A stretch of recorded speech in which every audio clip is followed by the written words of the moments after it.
right to questions. Okay. Okay. One question each. Please raise your hands. Please be succinct. No shooting from the seats, please. Thank you. Questions? David. Hi there, Coco. Obviously, disappointment at the result. Given what you came in with, how did you feel today went overall as a performance? Obviously, Naomi played well. Yeah, no, Naomi played well. Today was like disappointing because I felt it was like the best I served all tournament. A lot of aces. Yeah, there were some doubles, but I thought like that was a good performance for me serving, and off the ground, I think I just made way too many mistakes, way too many errors, which I feel like that's the part of my game that I felt the most confident in coming into the tournament. So it was kind of weird match, like feeling confident in different areas, swapping. Yeah, I mean, it's disappointing for sure. It was not the level that I wanted to bring, but it is a step in the right direction, I feel. And I think emotionally how much this week was, I think today I just stepped in and I maybe was a little bit empty, but she forced me to earn every point out there today. Okay. Willie. Coco, you always pride yourself on learning from adversity. What do you hope to learn from not just today, but the whole experience during this tournament? I think that trying to be more positive. I mean, after the match, I was really disappointed. Kind of broke down to my team, and then hearing their perspectives and everything, it definitely is a lot of positive things. If I kept the way I was going in Cincinnati to here, I would have been out the first round. And so I think that where my serve started from the start of the tournament to today was a big improvement. And I feel like now I just have to get everything to work together. But yeah, I knew going in it was going to be a tough tournament for me.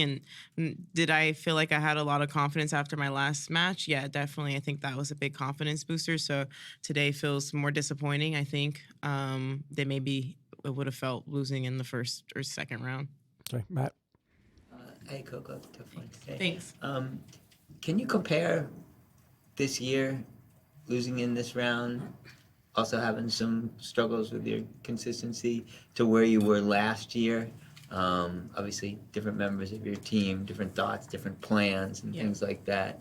Sort of how it is going forward and what you focus on.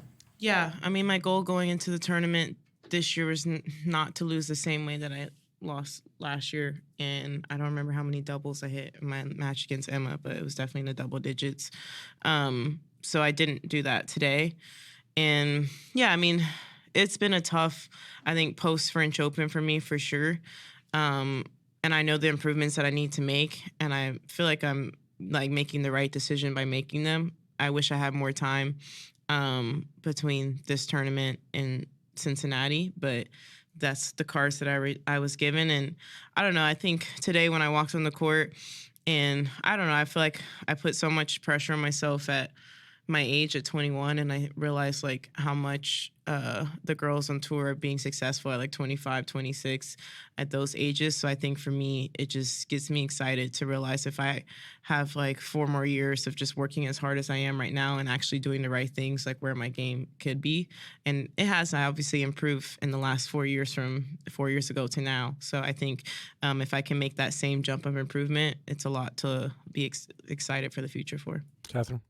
Hi, Coco. Just in terms of what's next, obviously you're kind of at the start of a bit of a project with Gavin and the rest of the team. Is the intention or the plan A to take a training block to work on that project, or do you want to do it continue doing it on the job, like at events on tour? Yeah, I mean, I have no choice but to do a training block between now and Beijing, just the next tournament I'm signed up for. And like, I've said this every year. After US Open, for me, it's just improvement mode and to get ready for Australia. I had good results last year after US Open, and I think that's just because I don't want to say didn't care, because those tournaments obviously deserve effort, but I don't know. It's just that your mindset is different once the slams are over. And yeah, so whatever happens for the rest of the year, I just want it to be an improvement. I don't care results-wise. Last year, if you told me I would go win in Beijing and WTA finals, I would have been like whatever, as I didn't really care going into it. So yeah, and I'm gonna probably have that same mindset. And if I do well, I'll do well like I did last year. And if not. But I think for me, the main improvements I get are from how I do in the slams. Charlie. Coco, tough one. I just wondered why you thought, you mentioned that obviously since Roland Garros it has been pretty tough. I just wondered kind of why you thought it was, whether that was like the end of a cycle or, yeah, just kind of to talk through that. I mean, obviously I won Roland Garros and it's like, yeah, great result and things like that. But I knew where I was in my game and I knew that I needed to make an improvement. And for me, like we tried something after Roland Garros and it didn't really work. And I don't think I fully believed in that plan. And, the opportunity became to work with Gavin on this. And, I felt like JC and I have been doing incredible work. And that's why and also Matt, that's why I won Roland Garros. But obviously the serve was not where it needed to be in that tournament. So, yeah, I think for me, I just knew I needed to make an improvement and I was trying things with it. And I feel like this is actually the right step forward in Cincinnati. And I just don't think I had enough time to make that adjustment. Okay. Aki? Hi, thank you for your time. If you can compare today's Naomi to previous matchup, did you find any differences in like how she plays or? Last time we played was in Beijing last year, and she got injured, so I don't even remember the time before that. I don't want to use that as an example because we didn't finish the match, so I don't even remember the time before that. But I mean, she seems relaxed out there. I mean, today she was definitely on paper the underdog. But yeah, maybe relaxed. I don't know. It's hard for me to say. But yeah, she's playing great tennis today. I thought she played well.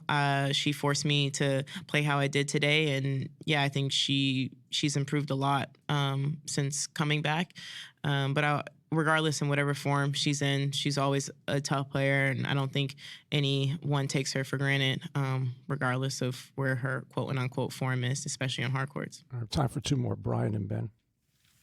Just making sure I understand. I wanted to go back to one of your earlier answers. I mean, obviously you served really well. Yeah.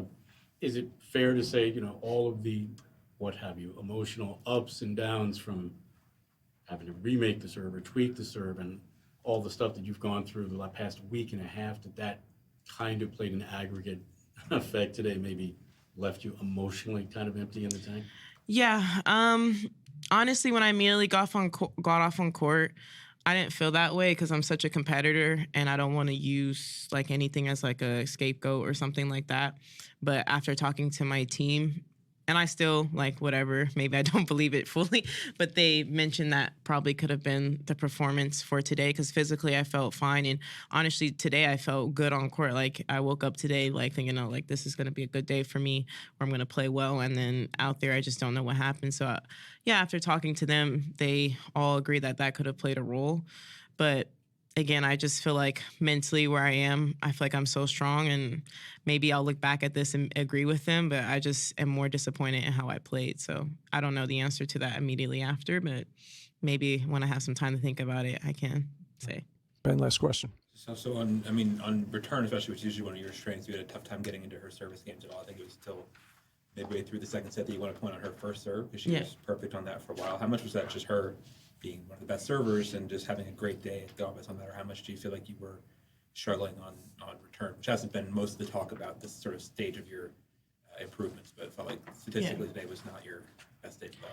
Yeah, no, I definitely think it was both. Obviously, she was serving well on the first serve, but I felt like today I was making way too many errors on the serve, especially second serve. I think in that first set, I don't think her first serve percentage was even that high, and I wasn't really getting into the rallies at all, which is, like you said, a strong suit in my game. So, yeah, I think for me, I felt so discombobulated on the court because it's like I'm serving well but not returning well, which the last 2 years, like everybody can agree that's like a weird thought.